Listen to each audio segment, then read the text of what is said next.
day 14 out of 100 to go from zero to $10,000 a month. Maybe it's day 15, but I don't really remember. It's day 14 or 15. It doesn't matter. What matter is today was like a school day. I had an exam to prepare for. I woke up at 4 a.m. But I couldn't sleep again, so I decided to open my laptop and review my course. I reviewed it a little bit, and then after 6 a.m. I decided to wake up and do some real work.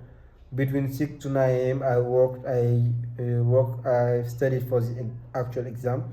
I did some practice tests. I did a practice exam. I did a mock exam, and that it was exactly that mock exam that it was the mock exam that I did earlier this morning was exactly what we got on the exam, on the actual exam. So I guess I will do well, inshallah. So I studied from 6 to 9, then I got to sleep.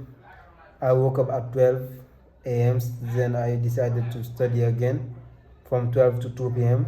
At 2 I took the exam, and I came back from school at 5 p.m.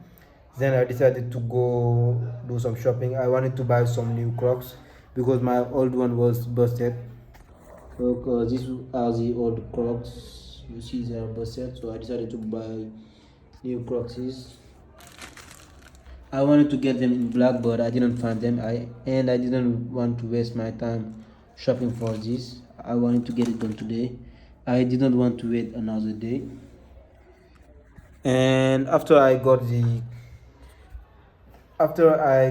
Crocs, I came back home. I bought some other things, but it doesn't really matter. The Crocs was the main goal of the shopping.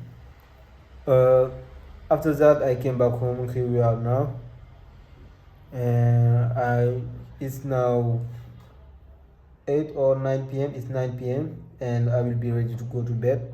Maybe if I don't feel sleepy, I will just finish the document by building my avatar. I almost finished it. I just have to synthesize it to I just have to synthesize it and put it all in a document to have a clear avatar for my ideal customer. That was it for today. Stay hard, do the work, and see you tomorrow on day 15 or 17, I guess. 15 or 16. See you.